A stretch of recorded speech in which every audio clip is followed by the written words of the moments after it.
அதிமுக கூட்டணி அமைக்க தண்ணீர் வருது, நம்ம தேர்தல் பணியை தொடங்கிட்டோம்னு சொல்லி துணை முதல்வர் உதயநிதி. இப்போ அவங்க கட்சியில் ஒன்று அப்பா பேசுவார், இல்லை மயம் பேசுவார், மற்றவங்கலாம் பேச மாட்டாங்க. ஏன்னா அவங்களுக்குலாம் வாய்ப்புட்டு சட்டம் போட்டிருக்கு. துணை பொதுச் செயலாளர் அவர் இருக்கிறார, பொதுச் செயலாளர் இருக்கிற துரைமுருகன், அவர்கிட்ட உங்களை மாதிரி ஊடக நண்பர் கேள்வி கேட்குறாங்க.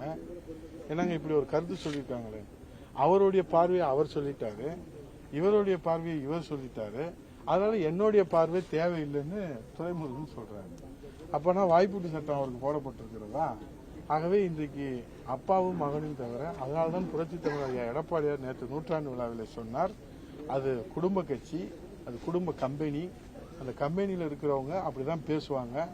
அதனாலதான் நேற்று சொன்னாரு, திமுக 10 ஆண்டுகளில் சந்திக்காத தோல்வியே கிடையாது, அவங்க மீண்டும் ஆட்சிக்கு வரலையா, அதனால 91 இருந்து அந்த வரலாற்றை தொகுத்து சொன்னாங்க. 91 எத்தனை பேர் இருந்தாங்க எல்லாமே தொகுத்து சொன்னாங்க.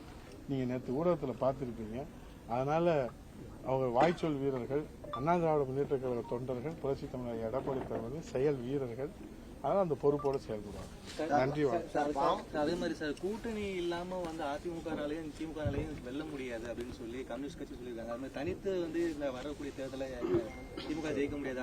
அனைத்து இந்திய அண்ணா திராவிட முன்னேற்ற கழகம் வலிமையான கூட்டணி அமைக்க வேண்டும் என்பதை புரட்சி தமிழர் ஐயா எடப்பாடியார் அவர்கள் தெளிவாக சொல்லியிருக்கிறார்.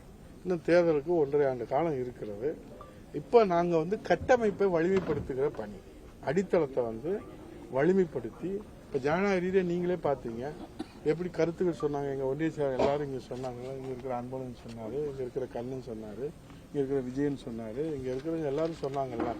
இந்த ஜனநாயகத்தினுடைய தத்துவம் அண்ணா திராவிட முன்னேற்ற கழகத்துல மட்டும்தான் இருக்கு, வேற எந்த கட்சியும் இருக்காங்க. இப்போ இன்னைக்கு நம்ம தமிழ்நாட்டில் பார்த்தோம்னா பல்வேறு மாவட்டங்கள் சிறு சிறு சண்டைகள், சலசலப்பு எல்லாம் நடந்தது. கருத்து மோதல்கள் நிச்சயமா இருக்குன்னா அங்க ஜனநாயகம் இருக்குன்னு அர்த்தம். 82 மாவட்டத்தில் நடந்துகிட்டு இருக்குது. அப்ப நீங்க எல்லாரும் வந்தவங்க எல்லாம் யாரும் பேசக்கூடாது, எல்லாரும் நாங்க சொல்றதான் கேட்டு போகணும், அப்படி இல்லை. இங்க ஜனநாயகம் ததும்புகிறது. புரட்சி தமிழர் எடப்பாடியார் அவர்கள் ஜனநாயக மாண்பை காப்பாளராக இருக்கிறார். 82 மாவட்டங்கள்ல ஒரு கருத்தை இப்ப நான் மெதுவா பேசுறேன், ஆனா என் முகம் பாத்தீங்கன்னா பயங்கரமா இருக்கும். சில பேர் பயங்கரமா பேசுவாங்க, முகம் வேகமா இருக்கும். அதுல ஒரு படத்துல வடிவேல் சொல்வாரு, போலீஸ் நீங்க எப்படி என்னை கண்டுபிடிச்சீங்க, நான் குற்றவாளி இல்லைன்னு. இல்ல அவன் கருப்பா பயங்கரமா இருப்பான், நீ பயங்கரமா கருப்பா இருக்கேன்னு. அது மாதிரி 2 இடத்துல 2 கருத்துக்கள் சொல்லத்தான் செய்வாங்க. நீங்க என்னன்னா அதிமுக பத்தி போட்டாதான் மக்கள் பாக்குறாங்க.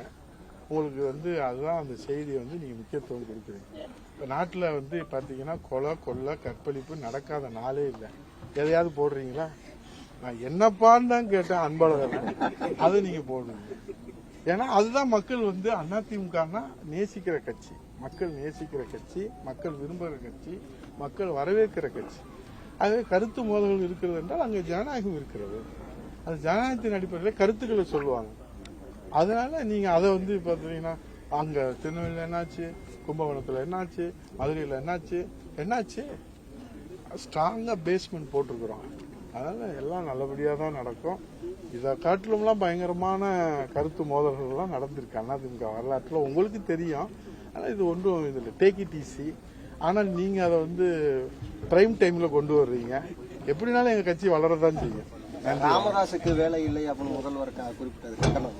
அவர் யாருக்குமே வேலை இல்லைன்றாரு. ஏன்னா அவருக்கே வேலை இல்லையா, அவருக்கே வேலை இல்லையா. அவருக்கு என்னன்னா ஆணவத்தின் உச்சியில போயிட்டாரு. சட்டமன்றத்துல நாடாளுமன்றத்துல ஜெயிச்ச உடனே அவர் ஆணவத்துல உச்சியில போயிட்டார். அதிமுக பார்க்காத வெற்றியும் கிடையாது, அதிமுக பார்க்காத பின்னடைவும் கிடையாது, திமுக அதே போல பார்க்காத வெற்றியும் கிடையாது, பின்னடைவும் கிடையாது. ஆனா ஒரு இது என்னன்னா, திமுகவை பொறுத்த அளவுக்கு அண்ணாவுடைய மறைவுக்கு பிறகு ஒரு தடவைக்கு மேல மறு தடவை அவங்க தலகால தண்ணி குடிச்சாலும் தலகால நடந்தாலும் ஆட்சி கட்டுல வந்ததில்லை. இதுதான் தமிழ்நாட்டு வரலாறு. இந்த வரலாறு தீர்ப்பை எழுதியவர்கள் தமிழ்நாட்டு மக்கள். அந்த வரலாறு திரும்பவும் எழுதப்படும். அதற்கு காலம் வெகு தொலைவில் இல்லை. அப்போது அவருக்கு எல்லாம் புரியும். அவர் எதிர்கட்சி தலைவராக இருந்தால் தான் எல்லாம் புரியும். ஆளுங்கட்சியா அவருக்கு புரியாது. அதனாலதான் அரசு ஊழியர்கள் சொன்னாங்க, உங்களுக்கு எதிர்கட்சி தலைவரை பரிசாக அந்த பதவியை தருவதற்கு நாங்கள் தயாரா இருக்கோம்னு. மக்களுடைய எண்ண ஓட்டத்தை தான் அவங்க சொன்னாங்க. ஆகவே அவருக்கு ஆளுங்கட்சியாக வந்தவுடன் அவருக்கு தேவை என்னன்னா, காலையில உங்க டிவியில அவர் முகம் தெரியணும். அவருக்கு ஏதாவது உடம்பு சௌகரியம் மகர் இருக்காருல்ல உதயநிதி, அவர் முகம் தெரியும். அவர் முகம் தெரியலன்னா அவர் முகம் தெரியும். யாரு? அவங்க தாத்தா கருணாநிதி முகம். அவர் முகம் தெரியலன்னா உதயநிதி இல்ல அன்புநிதி முகம் தெரியும். இதை தவிர யார் முகம் தெரியாது. அண்ணா திராவிட முன்னேற்ற கழகத்தில் 2 கோடி தொண்டர்களுடைய முகம் பாருங்க, ஜனரஞ்சகமா இருக்கும். அங்க அவர் பேட்டி கொடுக்கும்போது பாத்தீங்கன்னா இங்கெல்லாம் சிரிச்சுக்கிட்டே இருப்பாங்க. அங்க பூரா பாத்தீங்கன்னா இஞ்சியை சாப்பிட்ட மாதிரி சொல்லலாம். வேற தவறா எதுவும் சொல்லல. இஞ்சியை சாப்பிட்டா என்ன சொல்லல, கருத்து சொல்றது தானே. கருத்து சொன்னாதானே வளரும். எங்க பொதுச்செயலாளர் நேற்று விழா நடத்தினாரு. எப்படி சொல்றாரு, எப்படி பேசுறாரு, எப்படி இப்ப எங்களை போன்ற சாமானியர்களும் அந்த குழுவில் இடம் பெறுறோம். இப்ப எங்க எல்லாரும் எங்களுக்கு வாழ்த்து சொல்றாங்க, பொதுச்செயலாளருக்கு நன்றி சொல்றாங்க. இதுதான் ஜனநாயகம். இதை விட்டுட்டு நீங்க எடுத்தாலும் ஒண்ணு அப்பா இல்ல மயன் இல்ல தாத்தா இப்படியே போனா அப்ப நீங்க உழைக்கிறது என்ன ஆகுது, நாங்க உழைக்கிறது என்ன ஆகுது, மக்கள் உழைக்கிறது என்ன ஆகுது, நாட்டுக்கு உழைக்கிறது அந்த தியாகசீலர்களுடைய உழைப்பு என்ன ஆகுது? அதுக்கு ஜனநாயகம் மலர வேண்டும். அது மலரும். அனைத்து இந்திய அண்ணா திராவிட முன்னேற்ற கழக ஆட்சி மலரும். வெற்றி வரலாறு தொடரும். நன்றி, வணக்கம்.